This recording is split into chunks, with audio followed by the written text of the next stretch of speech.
All right, let's get going again. So just as a quick reminder, where are we headed? We want to try to do a dual bootstrap. So we want to rule out parameter space and coupling space for a maximally supersymmetric effective field theory. And when we're in 4 dimensions, which you can think of as being most of the time, we will think of this as n equals 4 super Yang-Mills with all higher derivative corrections that are compatible with n equals 4 supersymmetry. So that's how you should think of this low energy expansion. Now, in general, I told you last time that I can use supersymmetry to look at just the scalar sector. So I have a pair of complex scalars, z and z bar. I look at this color-ordered amplitude, and supersymmetry was used to argue that this can be written as s squared times a function of just s and u. I've eliminated t through momentum conservation. And this function then has to be symmetric in s and u. The low energy expansion of this has as a leading term a u-pole that corresponds to a gluon exchange between the z and z bar, and that's only in the u channel.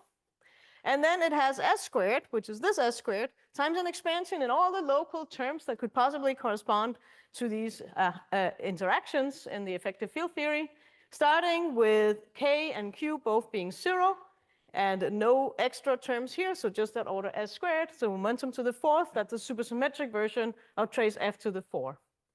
Somebody asked me afterwards, what about trace f cubed? Trace f cubed is an interaction you can have, but never in any supersymmetric theory. So that is excluded. So this is really what you can have.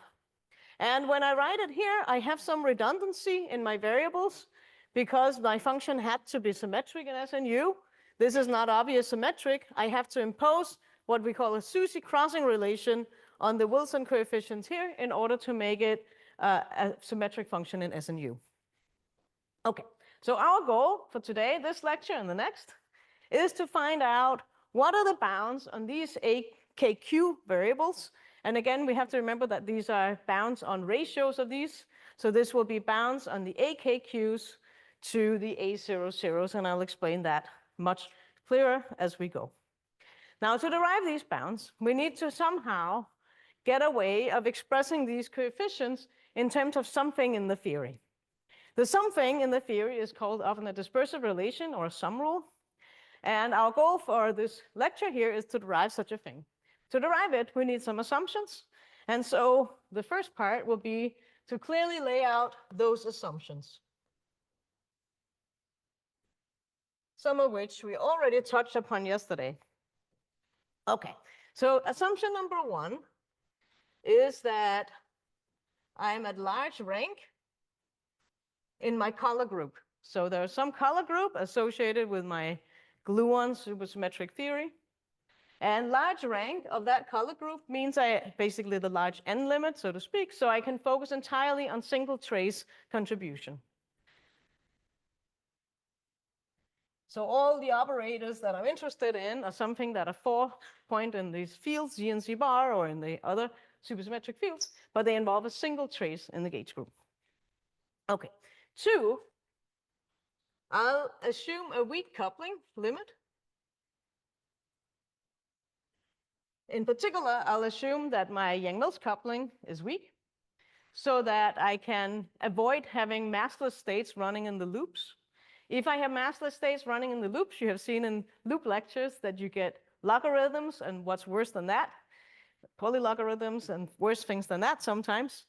And all of those will make, as a consequence of this, the low energy expansion wouldn't just be polynomial, but would include things like, at one loop level, logarithms that are associated with the running of these couplings.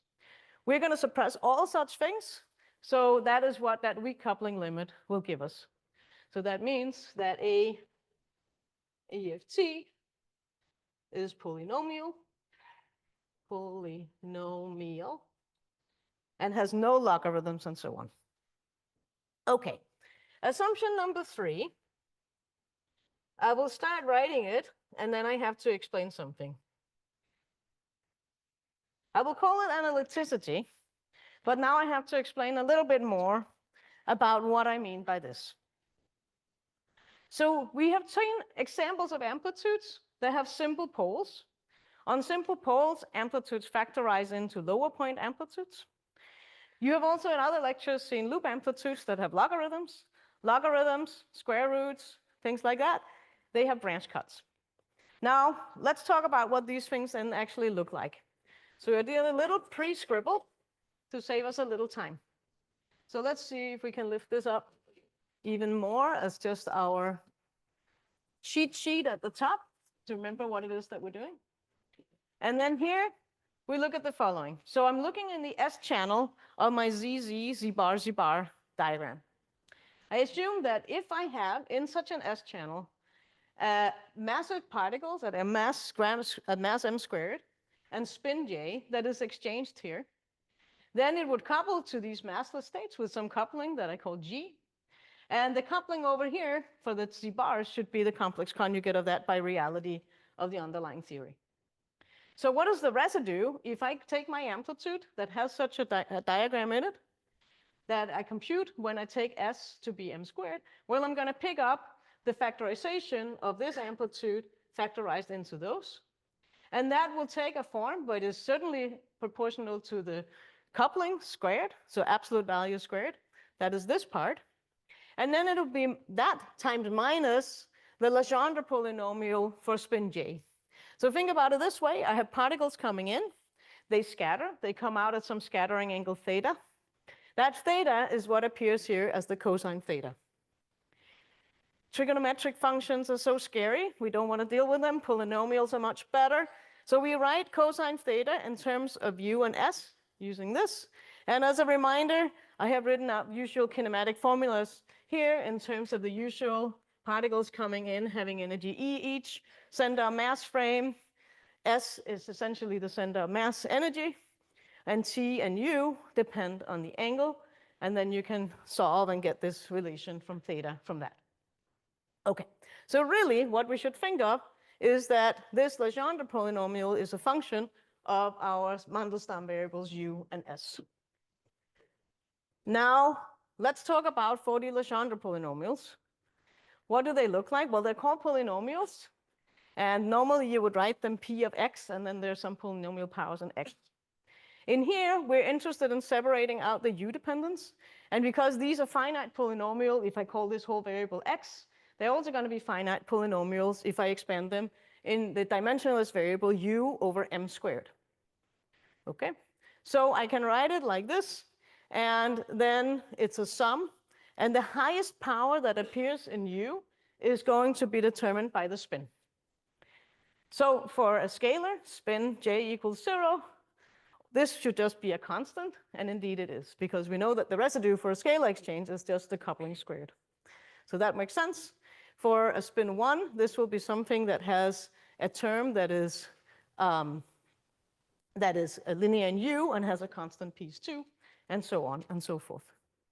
Now, these coefficients, when writing it this way, these coefficients v, j, q are going to be important for us.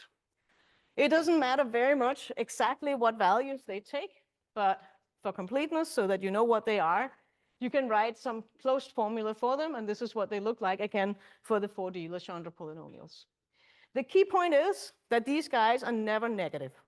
That's all you need to know about them. You can forget about all that. All that matters is this inequality.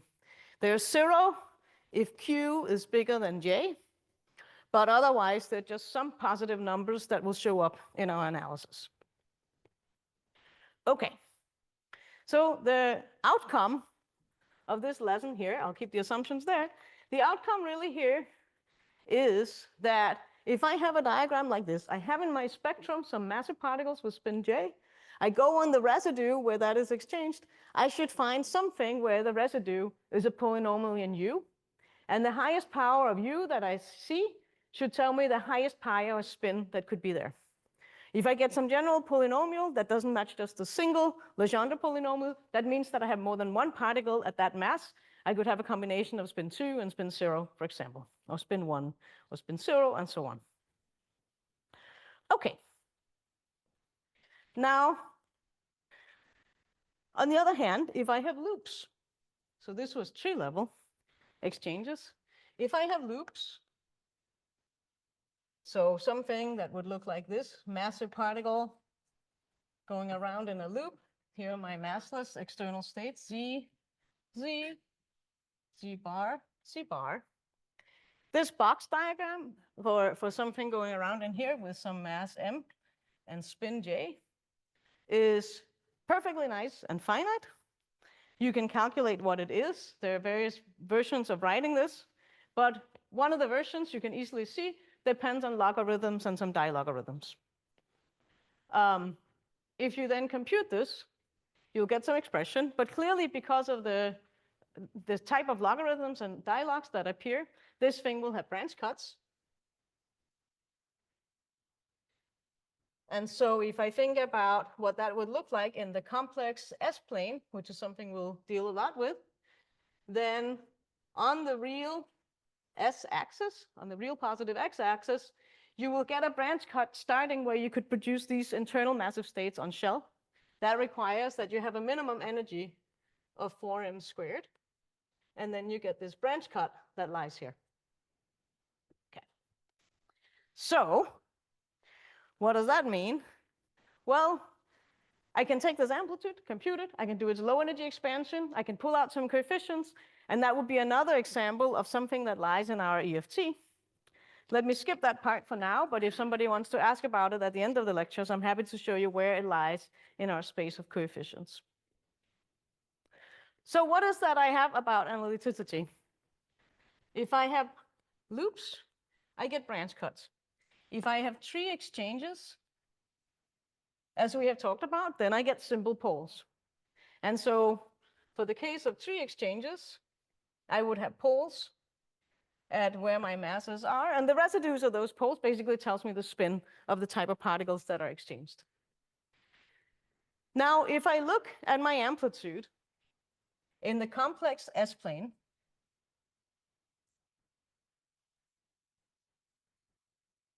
and I choose physical U, so that means that I pick U to be negative, then the only place, what this tells me from sort of the Feynman diagram logic, the only place I should expect to see some kind of non-analytic structure in terms of poles and branch cuts is on the real positive S-axis.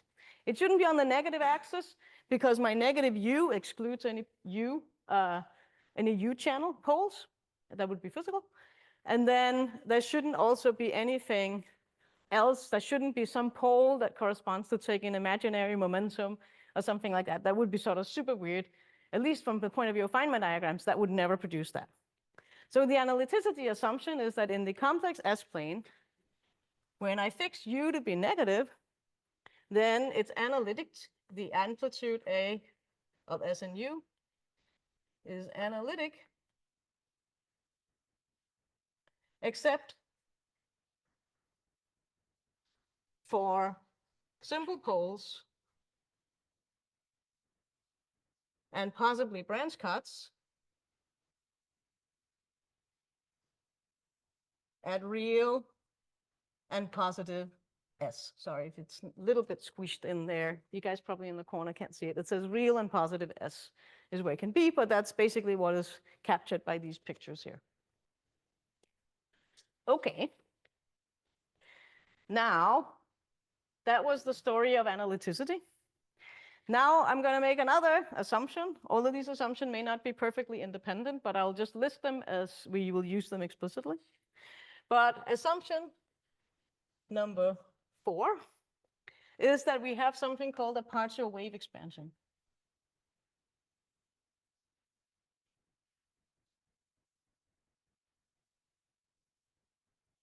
Okay. Well, what does it mean? It's something sort of similar to the logic from over here. If I have a bunch of massive states with a bunch of different spins, and I write my amplitude in terms of these sort of some function of S that has residues that are these type of sums of Legendre polynomials, that I would sort of expect to do from the tree level. It turns out that from the branch cuts, you can also get that. And the general statement is that we expect there to be some formula for the amplitude that looks a bit like this. These 16 pi's are just some irrelevant normalization. Then there's a sum over J. Here's another normalization coefficient. Then there's something that I will call AJ of S. And this is then multiplied by the Legendre polynomial, 1 plus 2. You guys can't see that over on that side, right? So this is multiplied by Pj of 1 plus 2u over S. Okay, so I'll assume that there is such a way of expressing the amplitude. And this AJS, it's something that knows about the spectrum.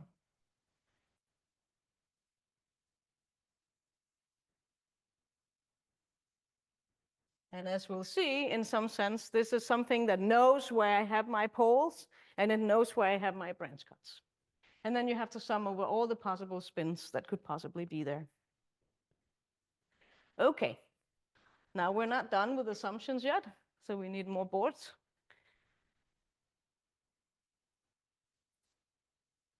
Okay, when you have 4 assumptions, you also got to have 5 assumptions, apparently.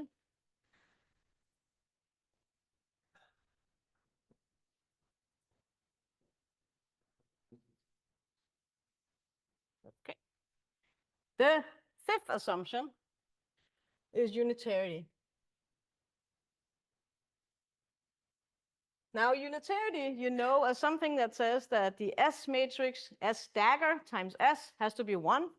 You translate that to the T matrix, you get some relation about T squared and T dagger and optical theorems and all that stuff. Now, that's something that is a quadratic condition, but we're working here at weak coupling. So I don't need any kind of quadratic conditions. All I can impose in this limit is positivity. And what unitarity requires is that the imaginary value of these spectral functions, AJS, that is positive. So it's really a positivity statement, and that's why sometimes the bounds that we will compute are sometimes referred to as positivity bounds. Okay, assumption number 6 is something about how I would allow my amplitudes behave at very high energy. If you come from a pheno background, you may be more familiar with this. There's something about why we need the Higgs. We can't just have amplitudes grow with arbitrarily high energy, and so on. But in this case here, it's something that I will just state. And the key point is just that I don't want the amplitude to grow too fast when I take my energy very large. I allow it to grow, but not too fast. So the assumption is something that is often called a Frossard or Martin-Frossard or Frossard-Martin type bound. And what we will use specifically today is that the amplitude divided by S squared must be such that this ratio, this AS over S squared, goes to 0 when I take, and this is in the complex plane, when I take absolute value of S to infinity. And it has to do so when I keep U fixed. Now, I actually also want to use this same type of thing with T fixed, but we don't need that explicitly in the lecture, so I won't write that down. Okay. Now, maybe it's time to pause this stream of assumptions that you're already filling up a whole board and take a little example. So one of the amplitudes we have looked at as an example was the one that was very similar to what we started out with in the first lecture, something that in the S channel just has a scalar exchange. And I explained yesterday that in the U channel, it actually has a spin 2 exchange. Okay, now if I have this scalar amplitude, then I would see that if I keep U fixed and I take S to infinity, this thing here goes to a constant. The S squared cancel that S squared, and then I get some term that depends on U and is generally not 0. And so that is actually not satisfying my Frossard bound. But it's like it almost does. If I just had some little bit of 1 over S to the epsilon for some positive epsilon, and I modified it a little bit, it sort of would just squeeze through. So since I don't have that, it would be something that we consider a borderline case. And so since you can modify it and make it obey the bounds, this is something that would be expected to lie on the border or the boundary of the bounds that we will find for the allowed regions. Okay, so this is a borderline case. Now, what if I took a similar amplitude and say in the S channel, I don't want just a scalar exchange, I want a spin 1 exchange. Well, then I have to go and see, instead of just having a 1 here, I would need a Legendre polynomial for j equals 1. A Legendre polynomial with j equals 1 has some u to the first power in it. And so I would get something where I would call this the vector exchange. I would get something that looks like this. So I would get basically 1 plus 2u over m squared divided by s minus m squared. But remember, supersymmetry requires that I'm symmetric in S and U. So my U pole's got to get dressed in a similar way. Okay, so I have that.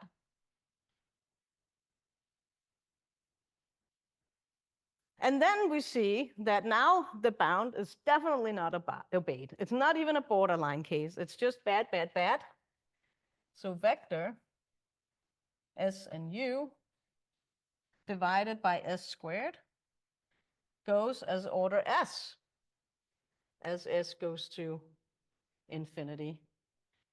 And I'll put bad in quotation mark. It's not like bad, bad, bad.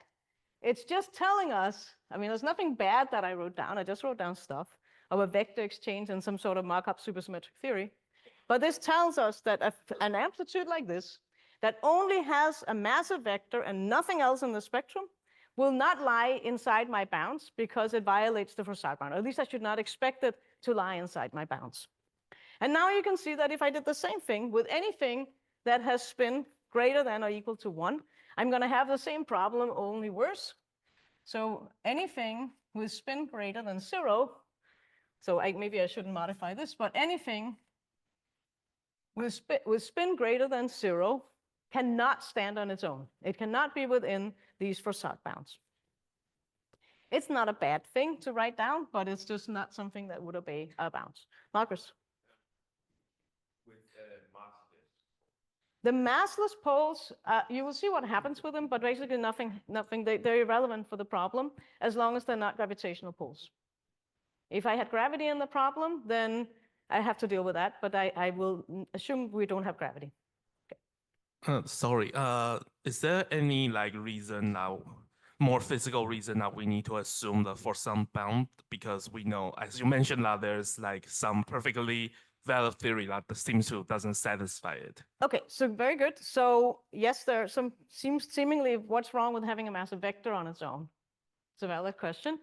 This is a technical assumption that we will need to derive bounds. Without this, we cannot derive any bounds. Or if I modify these conditions, I could modify it to a stronger bound by making it 1. But that's an additional assumption.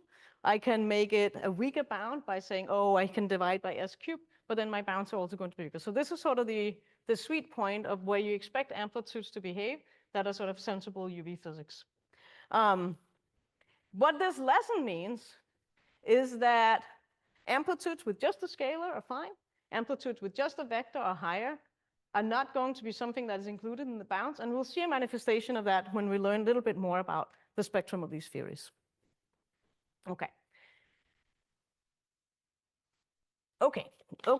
So we have one more assumption, but we don't have room for it. That's very interesting.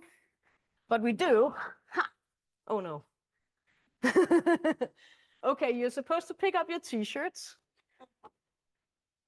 Now you know where we're going to put our last assumption. We'll put it over here. I hope there are no hidden messages over here. Oh, no. But you already did this. You already did your homework, so I can erase this. Maybe. Did any not do? Okay. Anyway. All right. So, all right, the last assumption. What did we get to? Is it number 7? Okay. Assume the theory has a mass gap. So we'll assume a mass gap. And I'll label that m gap squared, just to call it something that we can remember. And that is to say that while we knew from analyticity, or assumed by analyticity, that nothing would happen out in the complex plane, we said that everything that was non-analytic, any branch cut, the simple pole, had to happen on the real s-axis. The mass gap says that I don't want any of those things to appear below that mass energy level. So if I look at my amplitude now, this is my s real axis. Normally, I will just call it S. Here's my massless states from my gluons. Then I assume that here's my gap. And above this, you can do whatever you want that is compatible with unitarity and so on and so forth. Branch cuts, simple poles, whatever you like, but none of it here. Okay? So I don't want anything branch cut to extend down to 0. That is meaning that I can't have any massless states in the loops, but I already excluded that with my weak coupling assumption. Okay. All right, now we're ready. So what are we going to do now? We're going to use all these assumptions. You'll see where each one of them come in. And our goal is now to find a way to write these low energy coefficients, the A, K, Q, in terms of an integral that integrates up whatever happens for some simple poles and branch cuts up here above the gap where we're agnostic. That is what is called the sum rule or the dispersive relation. Okay, so tighten up your seatbelts because now it's where we do the technical part.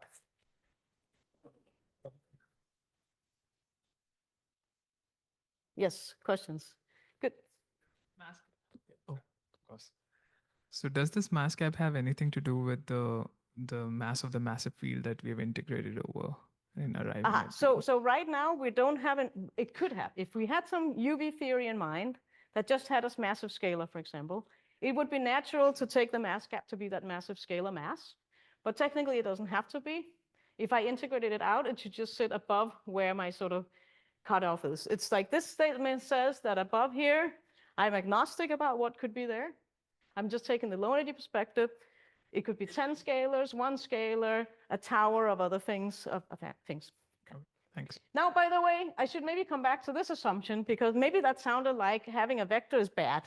Having a spin 2 massive thing is bad. But that's not the case. It says that having them alone is not allowed.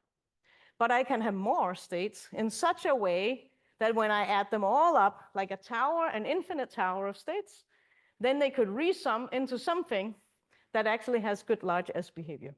And that is allowed, and we'll see examples of that. So Yes. are you going to impose anything about the symmetries, like in the UV, like you're going to ask for? You're just going to ask for your ansatz to have the the supersymmetry is already cooked into my ansatz. yeah, just that, right? You're That's not going to assume anything. That's right. If I didn't have supersymmetry, I wouldn't have the S squared in front of that sum up there. That S squared is very important for us. Also, I wouldn't necessarily have Sushi crossing if I just had a generic amplitude color ordered with complex scalars like this. I would have to rearrange the scalars in a different order to get that. Good. But we're done using supersymmetry otherwise. Okay. All right, so keep in mind what these coefficients are. And now we're going to do something about them. First, we're going to look in the complex plane. Okay, complex plane for S. Here's the real S. Of yours, imaginary S up on the other axis. And I'm going to look at something around the origin. And I'm going to draw my mass gap here. Nothing happens between 0 and the mass gap, right? And then up here, I'm allowing poles. That could be poles where the masses of those poles, let's call them MAs. These are the poles, MA, so M1, M2, M3, etc. Let's maybe write it out. This is M1, M2 squared, etc. Wherever you want them. There could be branch cuts. They might go all the way down to the gap. There could be different ones. You put in your favorite thing. but nothing is allowed to go below that scale. Okay, now I'm interested in extracting the AKQ coefficients. If I use complex analysis, we know how to get simple pole residues. So what if I could extract every AKQ as just some simple pole residue? Let's try to play with that idea. Okay, so to get a simple pole residue in the S-plane, I need to divide this amplitude by some power of S that picks up AKQ coefficients. So let's take a look at it. I look at AS of U, and I'm going to divide this by S to the K minus Q plus 3. Okay, what does this do? The K minus Q will cancel that S K minus Q in the sum for all the values where K minus Q are the same. The S cubed will be canceled partly by the S squared, but then leave a simple pole. So if I do a contour integral for a contour that goes around the origin, if I do that contour integral, this will pick up all the coefficients that have the specific K and Q difference that I pick here. So K and Q is something I pick. I will pick up all the ones. How do I then, and I would also pick up some U dependence. But I don't want to pick up U dependence. So let me get rid of U dependence by saying, okay, let me differentiate off Q of the U's. So I'm going to differentiate Q times. These are all going to be polynomial terms for that U to the Q up there. So I'm going to compensate by 1 over U factorial. And when I'm done differentiating, I'm going to set U equal to 0. Then this uniquely picks up AKQ. So for every AKQ coefficient, I can write it as some contour integral around the origin that, because of the powers that I pick here, pick up exactly the right Wilson coefficient. Okay. And I should probably put in something, because otherwise somebody will complain about my factors of 2 pi and my lack of having a measure. Okay, now you can't complain. Or maybe you can, but we'll see. Okay. Now when you have a contour, there's only one thing that you're just itching to do. You want to, well, we did the residue. We did the residue. What is the other thing that you just can't stop yourself from doing? Yes. You want to deform. You can't stop yourself. You just have to do it. Okay, we're desperate. We must deform. Okay, so we must deform. When we deform, we pick up some minus sign, but we don't get rid of the U derivatives, so we got to keep that. Okay, now what do we get when we deform? Well, so we're going to get some different pieces.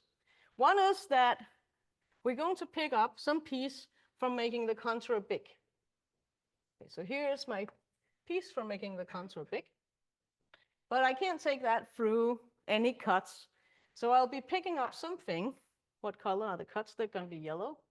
So I'm going to pick up something that picks up cuts. So that's another part of the contour. And then I'm also going to pick up stuff from the simple poles. And so here, for every one of these simple poles, I will also pick up stuff there. Okay, so that's my contour deformation. So let's write it out. This large blue contour, I'm going to take off in the limit where S absolute value goes to infinity. So I'm going to have a contribution in here, which is the large S. And I'm going to have a contribution, which is pole residues. And then I'm going to have a yellow contribution, which is what I get from the branch cut. And now we're going to deal, not branch cut. Maybe if you don't have breakfast, then I guess it's a brunch cut or something. Okay. All right, a branch cut. So we're going to have all these contributions. So let's see how we can deal with each one of those. Okay. Well, the blue is the favorite part because it's the easiest to deal with. Yarr.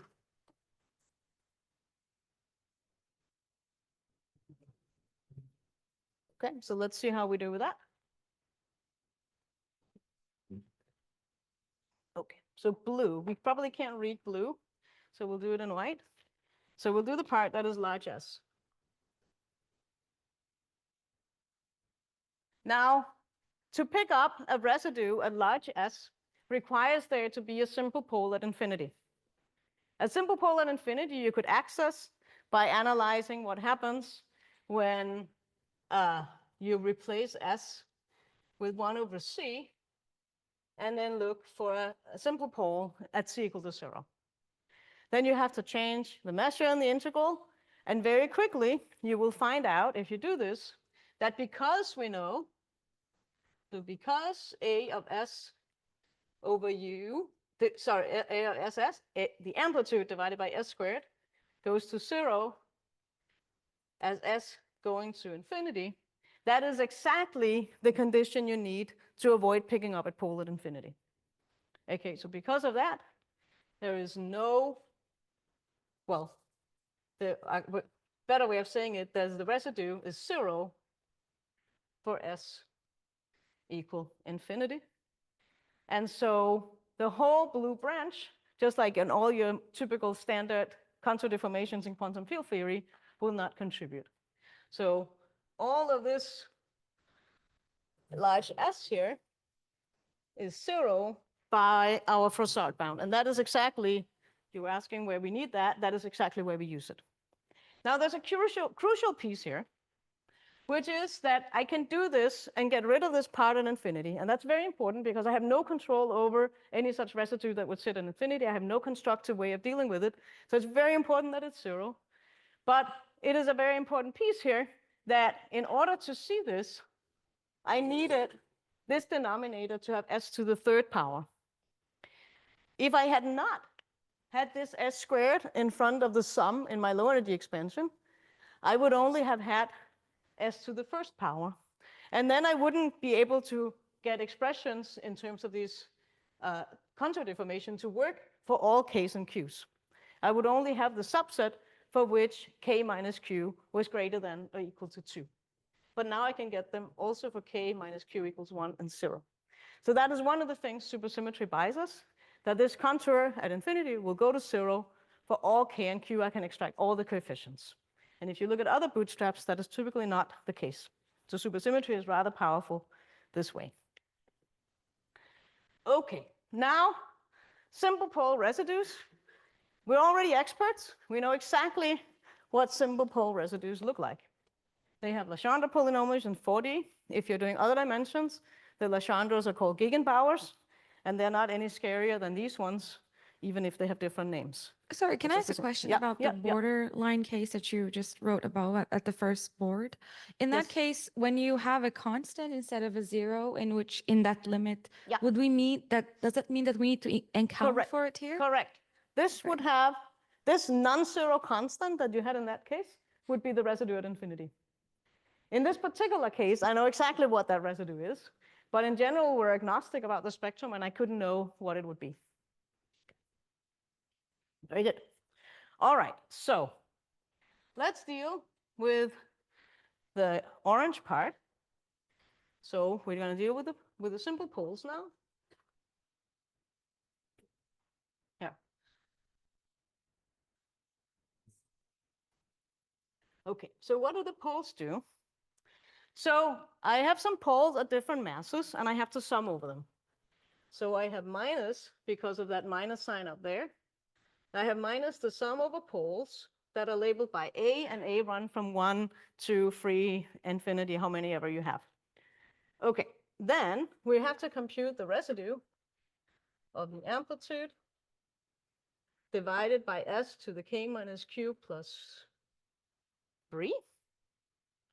And, oh, give me a second here. I have to compute the residue at S equals each MA of S and U divided by S to the K minus Q plus 3.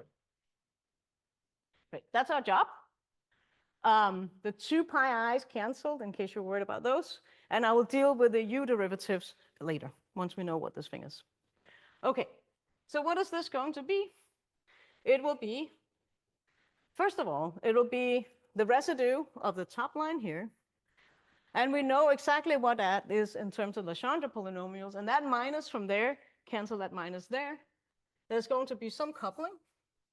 And in addition to summing over all the poles, I have to sum over all possible spins that could possibly be, because I am agnostic about my spectrum.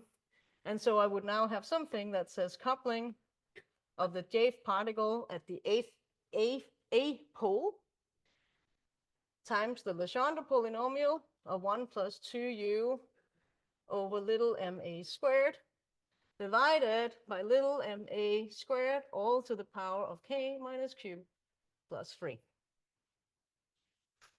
Okay. Now each of these Legendres are just polynomials. And I don't think I can reach that. But on the board behind that other board, we have our expansion of the Legendre polynomials as polynomials in U. Okay, here they are. So each of these guys have this kind of expansion. Now, I told you that what I need to do here is to take u derivatives, and then I had to set u to 0 up there.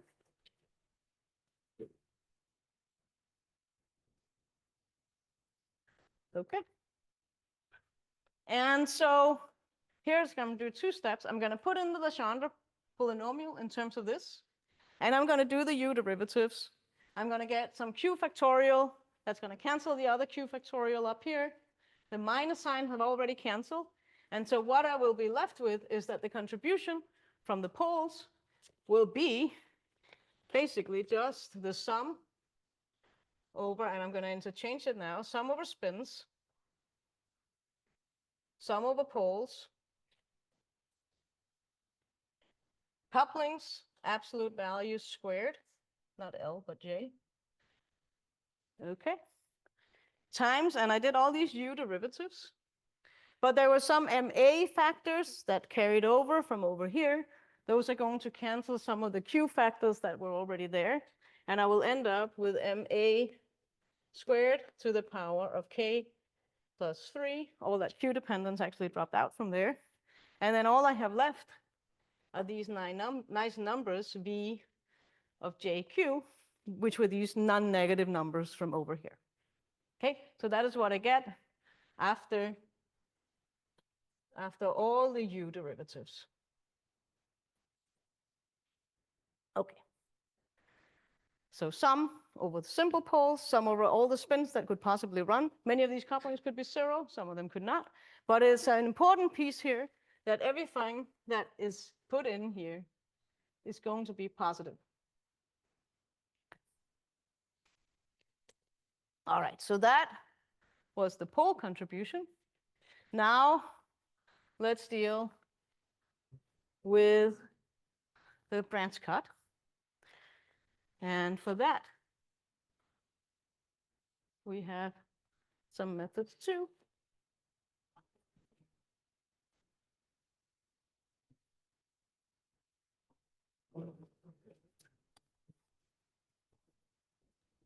Ugh. Where's the little electric button for these boards? Who has the remote?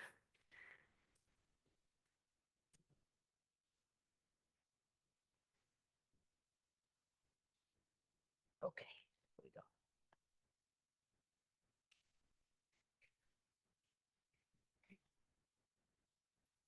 All right, so now we just need to deal with the yellow part.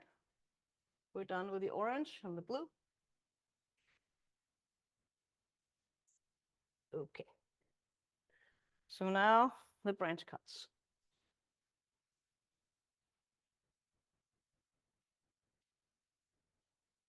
Okay. Now, you see that part of the contour goes above and it goes below. So what we really need to do with is what is called the discontinuity of the amplitude across the cut. And in general, you can write that as follows.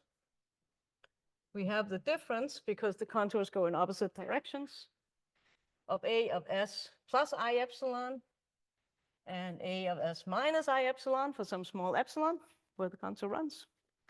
And that is equal to 2 times I times the imaginary value of our amplitude.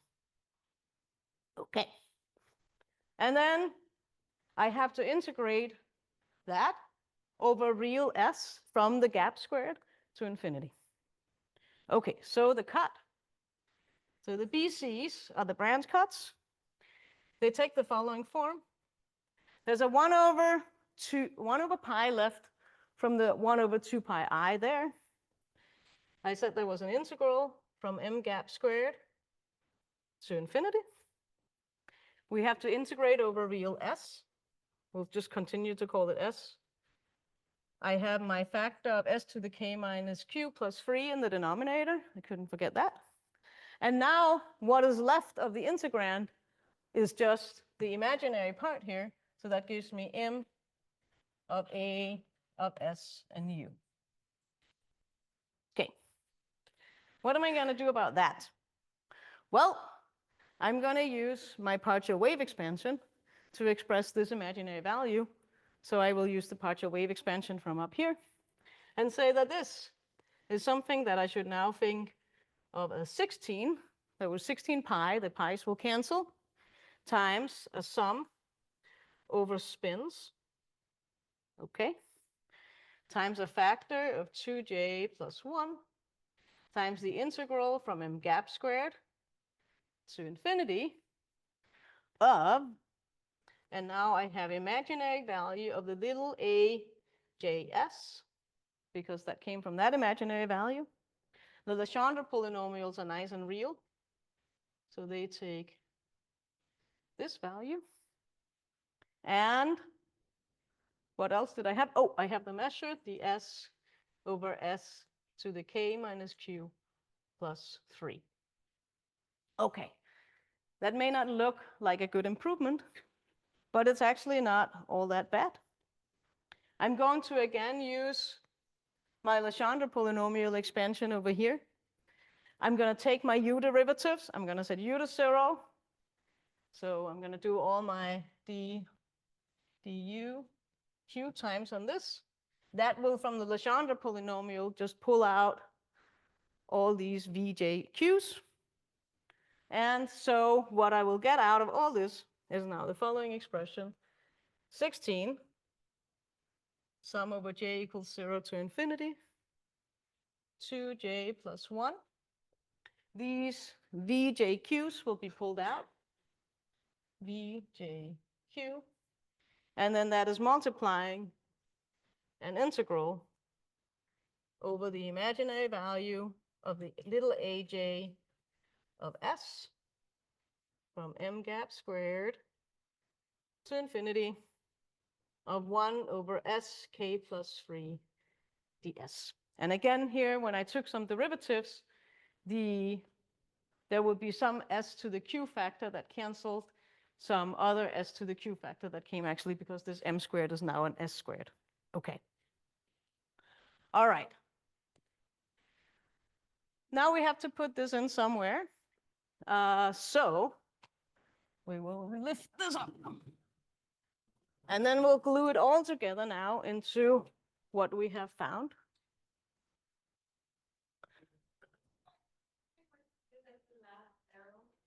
The last arrow? Yes. So now, so first I just have, this is the branch cut part from the yellow contour. I go to here, but I'm not just supposed to take the yellow contour. I'm supposed to take u derivatives, divide by 1 over u factorial, and have a minus sign. And so when I go through that part, I will be ending up with a term that has some of the same factors as before, but the u dependence only sits in the Legendre. And they're polynomial. I pick up these factors instead. I said u to 0, so that's why there's no sum over q from that. Thank you. Great. Thank you. Yep, great. Thanks for asking. Okay, now let's put it all together. You see that there's going to be a contribution from the poles that we worked out. They had some similar factors with VJQs. They had not an integral left because they were residues, but they were summable poles. So one way we can put all this together in one go is that we're going to define an object that I'll define a row of J of S. And you can think of that a little bit as a density if you like. It's going to be a sum over all the simple poles. Here, let me actually make that visible again so we can see it.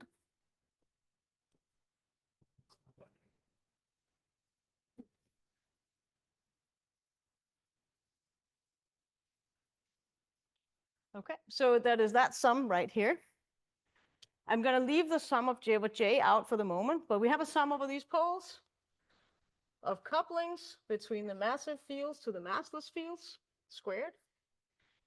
Sum MA squared to the K plus 3.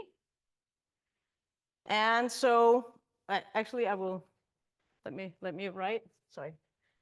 I was doing too many things at the same time. I will just pick out this coupling part from in here. I know that that's going to be this mass to the K plus 3 power. I know that's going to be a VJQ, but I'm going to save that for a little later. But then I want to think of this as a function of S. So I'm going to put in a delta function of S that at every one of these mass squareds picks out just that right G factor. And I'm going to do the same thing from the branch cut and put something like that into this too. It's going to be the plus 16 2J plus 1, an imaginary value of a J of S, like this. If I define this thing, so this is just a definition, that will allow me to then combine these two expressions into one big one.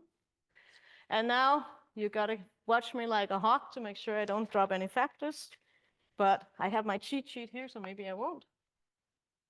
Then the Wilson coefficients, the AKQ, can be written as a sum over J over spins.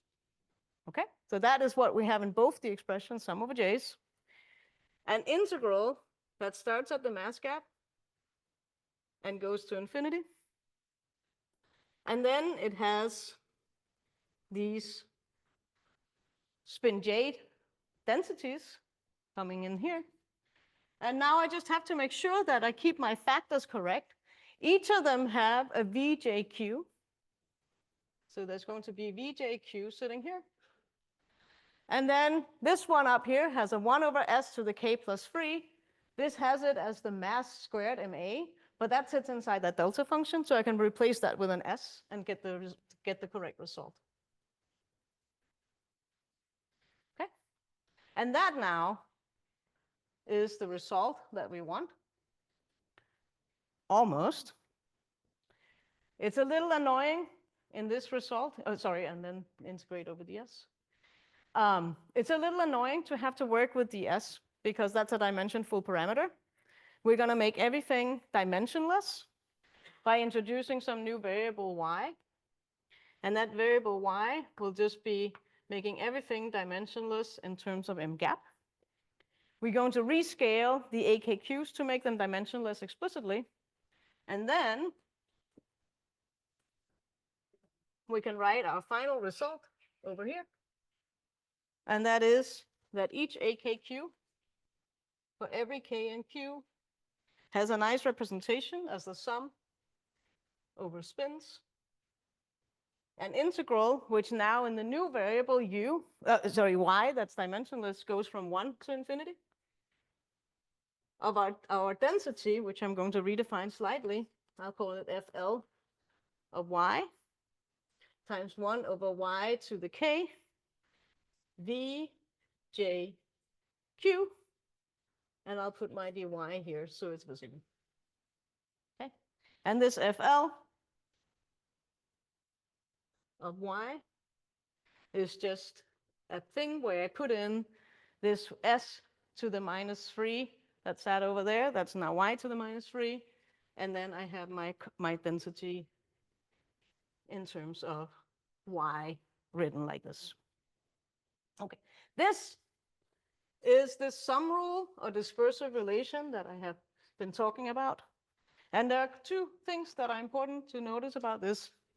These AKQs, they came from low energy. This integral goes from the mass gap to arbitrarily high energy. So this formula links high energy with low energy. And that's going to be the key point for deriving the bounds that we'll find. And this is what is called the dispersive representation of the Wilson coefficients. We have 2 more minutes, is that right? Okay, great. Now that we have this, then look at some consequences that we can try to immediately extract. Okay, so first of all, you see there's a sum of a spin, that's all fine. Then there's an integral over a variable that is positive. There is a function here that depends on this rho. Now this rho has some positive definite contributions from the poles. And it has some contributions here that by our unitarity assumption can also never be negative. Remember that? We had unitarity saying that the imaginary value of this thing never goes negative. And so that means that the thing that we're integrating over here is always positive. That means that these coefficients, we already derived our first result, these Wilson coefficients that a priori from low energy perspective could be any number, all have to be positive in this theory. Not true in all theories, but it is true in this theory. Let me write down a couple of these consequences that we have before we go to lunch, so you have something to feel good about after all this hard work.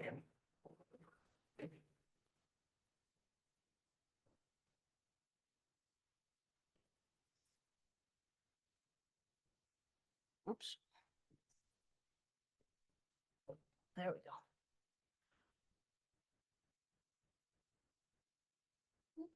So we have these immediate consequences of the dispersive relation, which is that all the Wilson coefficients have to be positive. That's worth writing down. So we have consequence 1 is that all AKQs have to be non-negative. Okay, that's pretty cool.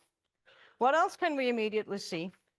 Well, if we compare two AKQs with different K, but the same Q, then we see that the only way that they differ is in this power of y, 1 over y to the k. But y is a number that is always bigger than 1. So if I have a bigger k, then this integrand will be smaller. And since I'm summing over all things that are always positive, that number that I get out of that integral will necessarily also be smaller. So we have a second consequence, which is that if k is greater than k prime, then AKQ compared with A prime Q will always have the property that the one with a bigger k is necessarily smaller. I guess technically it's even like this, but let's keep the inequality. Okay, and now I'll tell you the last thing, if Sebastian is okay. Okay, I'll tell you one more last thing, which is an immediate consequence that analytically follows from this relation, which is that, remember, all the way up there in the beginning, this function f of s and u had to be symmetric, and that required that there were relations among the Wilson coefficients. They're not all independent. And these Susy crossing relations we can now use in conjunction with these inequalities. So let me start with the lowest Wilson coefficient, which is this f to the 4 operator coefficient. Now that necessarily, by our identity 2, has to be greater than A10, which has to be greater than A20, which has to be greater than A30. And you can finish that up all across the board. Now, crossing tells me that A11 is the same as A10. That's what Susy required me to have. But this, on the other hand, is greater than A21, which is greater than A31, which is greater than et cetera, et cetera, et cetera. Okay. What about A20? A20 is by crossing the same as A22. that is necessarily bigger than A32, which is bigger than A42, etc., etc., etc. So now we learn something important, and that is that there is no Wilson coefficient that can be bigger than A00. The leading Wilson coefficient must be the biggest one. Also, if the first leading Wilson coefficient was not there, if there was no f to the 4 in your low energy expansion, all the other ones would also have to be 0. You couldn't have any Wilson coefficients at all. And that's very cool to know about that. And it means that, so A00 is bigger than or equal to all the other guys for all k and q. Moreover, they're also all positive, and A00 should not be 0 because then we have nothing to talk about. So in terms of bounding the coefficients and ratios of coefficients, it now makes sense to normalize all the other coefficients in units of A00. So now what we're actually going to bound will be ratios AKQ bar, which are the AKQ divided by A00. And one we already know about these from these three properties is that all the AKQ bars have to lie in a range between 0 and 1. Okay, so the whole space of Wilson coefficients cannot be this arbitrarily awesome big space that you thought it could be. It has to lie in some subset of this higher dimensional cube, I guess, with sides of length 1. And that is clearly a very non-trivial consequence of this long list of assumptions I took you through. But that's not the whole story. The rest of the story, or at least part of the rest of the story, is what you'll get in the last lecture after lunch. All right, thank you.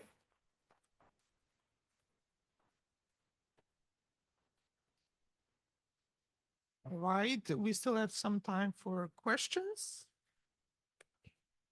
Could you explain where the L subscript came from? Because I was following when it was. Oh, that's because L is J. Sorry. Oh, excellent, thank you. Yes, thank you. That's because my students won't let me use J. They insist on using this curly L, and so I get confused with my own notation. Thank you. Yes. This is a question. What happens if we relax any one of the 6? Does the higher dimensional cube expand? We used everything along the way. There are things you could ask about. Maybe you could relax or you could tighten conditions. One way you can tighten conditions is to assume a stronger bound, that you drop the 2 as we talked about, then you'll get even stronger bounds. But you could also say, what if I relaxed? If I relax this condition, then I cannot extract all AKQs with the contour argument because the blue part wouldn't vanish for some of them. And so, for example, if I relax this condition to say only A over S cubed, all the coefficients with K equals to Q could not be extracted. And then immediately there are some things that start tumbling down here where I used the crossing that involved K minus Q equals 0. And so like this crossing condition could no longer be imposed in a non-trivial way when I extract numerical bounds because I can't access this coefficient, for example. Yep. For the higher dimensional cube, now that we've like bounded it and we've Yep. placed like nice restrictions on it, Yep. Okay, maybe this is a spoiler for the next lecture or something. Is there, if we take the volume of it, or if we make a sort of like algebraic statement about it, might it tell us something interesting? So it will tell you yes, it will tell us something interesting, but the interesting thing is not the cube. The interesting thing is looking at subspaces. I mean, we know that everything now has to lie within this, but we don't know that it fills it out. And in fact, we will find that that space inside this big hypercube is ruled out. So there's a much smaller space with much stronger correlations between the Wilson coefficients than you might have guessed naively. Yep. A question over here. Is the bound, I'm over here. Where? Yeah. Oh, hi, David. Yes. Is there a physical motivation for the bound, the amplitude divided by S squared? Yes. So this is sort of the standard type of assumption that you would make. You can make some arguments, and these are really questions for Hofi and Sebastian and so on, but you can maybe argue that if you have some aspects of locality and analyticity, maybe together with some of the other things, that is sort of the generic type of bound. The typical facade bound is a statement about the cross-section.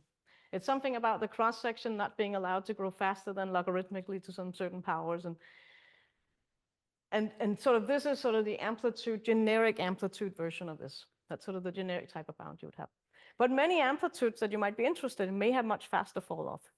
So QCD, pion scattering amplitudes that this type of technique is used for, you can motivate from the type of problem you have to have a weaker condition here. Oh, sorry, a stronger condition here that you replace the 2 with a 1. Many string amplitudes have a sort of even faster or superpower suppressed. And so they actually just directly go to 0 without anything you have to divide. You can make those additional assumptions, but if you do the 1 over s squared type of assumption, that's sort of the generic or universal type of bounds that we get. Thank you. Okay. Okay. If I break some condition, like the image part is not positive, and could I give some other, maybe I can also break this, process this bound and make the series is still Okay, yeah, I possible? mean, you can, if you break, so there are some things like this is the thing you can play with, and you can change your conditions. If you break unitarity, sort of just generically break it, and you don't want to impose it, I basically have nothing to work with. I have some integral over something. It can be positive, it can be negative. Unless you have other bounds on it or replace it with something else, we have basically nothing I think we can work with. Okay. Other things you could go get rid of course, I can just stop using supersymmetry. That's totally fine. I can get a much more general set of bounds then. But for this particular problem, I'm interested in this. The supersymmetry helps me extract all Wilson coefficients and get some other nice crossing relations, and that I wouldn't necessarily have generically. So I would get different bounds. And yes, you can relax lots of things. You can play around with it. But one of the key properties here is unitarity. We don't get much without unitarity. Okay. Still another question. Yep. Could you please give us some reference, maybe? Yeah, I can try to give you a couple of references. Maybe in the next lecture. lecture. Yeah. Thank you. Sure. Oh. Sorry, quick question. What is the relationship between the facade bound that you wrote right there and what is also known as Reggie boundedness? Is this stronger than that? It seems like so in some sense in the Reggie, if I understand your question right, so Reggie boundedness would be saying something that at large S, this would go as some kind of function we could call alpha of u to some power, and then you could parameterize this function alpha of u as some linear function alpha 0 plus alpha u. In that case, that is something that we observe happens for example, for string amplitudes, where this also happens to give you the slope of the first leading Reggie trajectory, and the alpha 1 that sort of multiplies the u, the linear term, is really alpha prime, and so on. So this is a different kind of boundedness. So that was what I was saying. Like if I really say I'm going to bootstrap the string, I want to put in some stringy information, I could put this in as a stronger fall-off condition, and that would give me some additional constraints on my spectral density that would allow me to get stronger bounds. I won't do this today. I want to bootstrap the string, but I want to use a few assumptions as possible, and I will not use the super fall-off like this kind of Reggie type of behavior. Thank you. Okay, let's thank Henriette.